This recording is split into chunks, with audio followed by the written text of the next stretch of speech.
အာဒံနဲ့အေဝါကအပြစ်ထဲချရောက်တဲ့အခါမှာအကုန်ချင်းချင်းဖြစ်သွားတယ်ပြောင်းသွားတာဖြစ်တယ်အဲ့ဒီပြောင်းသွားတာကိုပြန်ပြောင်းဖို့ရန်ပြောင်းလဲခြင်းအတွက်ပြောင်းလဲခြင်းတစ်ခုလိုအပ်တယ်အဲ့ဒါဘာလဲဆိုတော့တစ်ခုတည်းသောကဘာကြီးအတွက်အလိုအဆုံးကဖယားသခင်ရဲ့ကယ်တင်ခြင်းရွေးနှုတ်ခြင်းအမှုရာဖြစ်တယ်ဒါကြောင့်ယေရှုခရစ်တော်ဖယားလာရောက်ပြီးမှလောကီအပြစ်သားများအတွက်လာရောက်အသေးခံမယ်ဆိုတဲ့ကယ်တင်ခြင်းစီမံကိန်းကိုအကောင့်ထဲပေါ်လှုပ်ဆောင်ခဲ့တာဖြစ်တယ်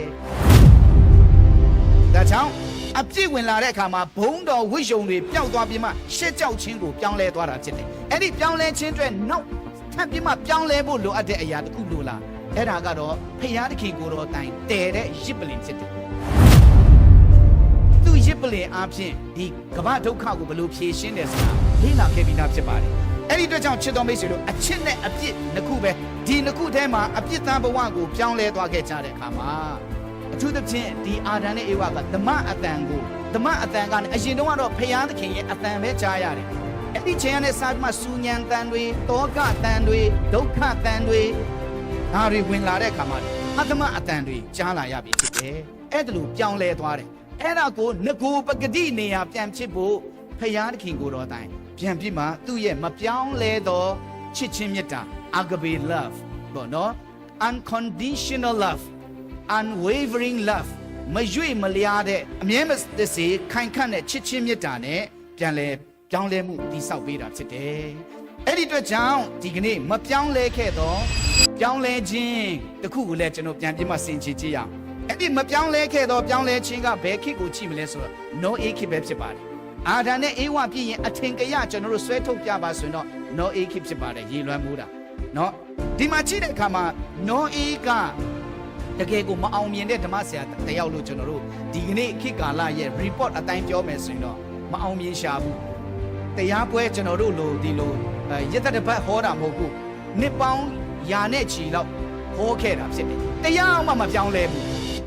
ထူးဆန်းတယ်နောအေးကသင်္ဘောလဲစောက်ပြတယ်စောင့်ရင်းနဲ့ဟောတယ်တရားမှမပြောင်းလဲဘူး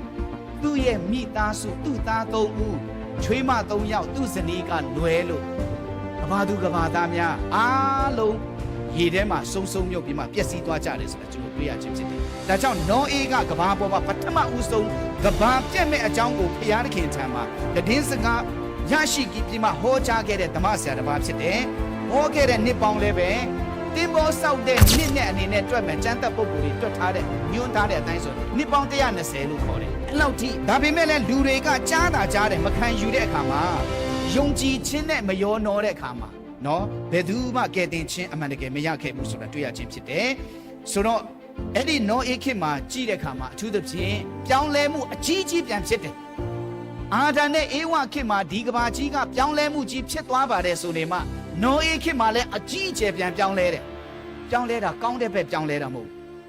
လူတွေထောင်နဲ့တောင်းနဲ့သိန်းနဲ့အကုန်လုံးတတလောကမှာရှိလေသမျှစုံမြုပ်ကုန်တယ်ဆိုတာအားလုံးကျွန်တော်သိပြီးသားဖြစ်တယ်ဒါကြောင့်ပဲတကယ်တော့တည်င်းစကားကြားရတယ်ဆိုတာပြောင်းလဲဖို့ဖြစ်တယ်တည်င်းကောင်းကြားရတယ်ဆိုတာလည်းပဲခံယူဖို့ဖြစ်တယ်ချစ်တော်မိတ်ဆွေတို့ဒါကြောင့်နောအေးအချိန်မှာဘာကြောင့်ဒီလူတွေကမပြောင်းလဲကြတယ်လဲဆိုတော့မကြားဘူးလားကြားတယ်ဒါပေမဲ့နားမထောင်ကြဘူးဆက်ပြီးမှ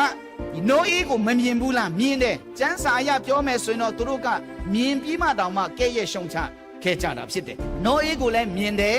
တင်ဘောဆောက်တာလည်းမြင်တယ်ဒါပေမဲ့မယုံဘူးချုပ်ပြမကပဲနဲ့နောအေးကိုလည်းသိတယ်သူ့ရဲ့သားတွေကိုလည်းသိတယ်မိသားစုတွေကိုလည်းသိတယ်ဒါပေမဲ့လက်မခံခဲ့ကြတာဖြစ်တယ်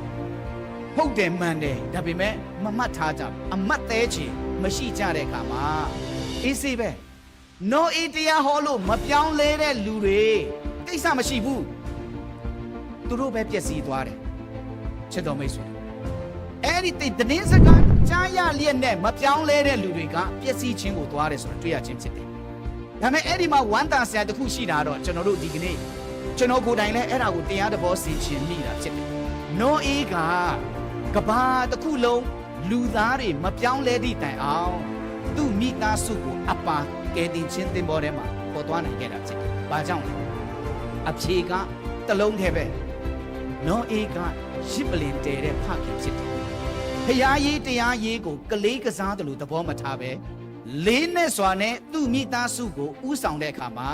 တကယ်ဆိုရင်စဉ်းစားကြည့်လိုက်နောအေးခေတ်မှာအဲ့လောက်ကဘာသူကဘာသားအများကြီးဇယိုက်တွေပြက်စီးယိုယွင်းကြတယ်နောအေးသား3ယောက်မှာ1ယောက်လောက်လမ်းမလိုက်ဘူးဆိုရင်လေကယ်တင်ချင်းတပေါ်ထဲမှာမပါဘူးဖြစ်ချင်တော့နောအေးသား3ယောက်စလုံးကရင်ပါအောင်လက်သက်မွေးထားတဲ့အိမ်မွေးတိရစ္ဆာန်တွေကဲသို့ပဲအဖေဒါဆိုရင်ဒါနားထောင်ကြတဲ့အခါမှာဆုံးရှုံးခြင်းကိုမရောက်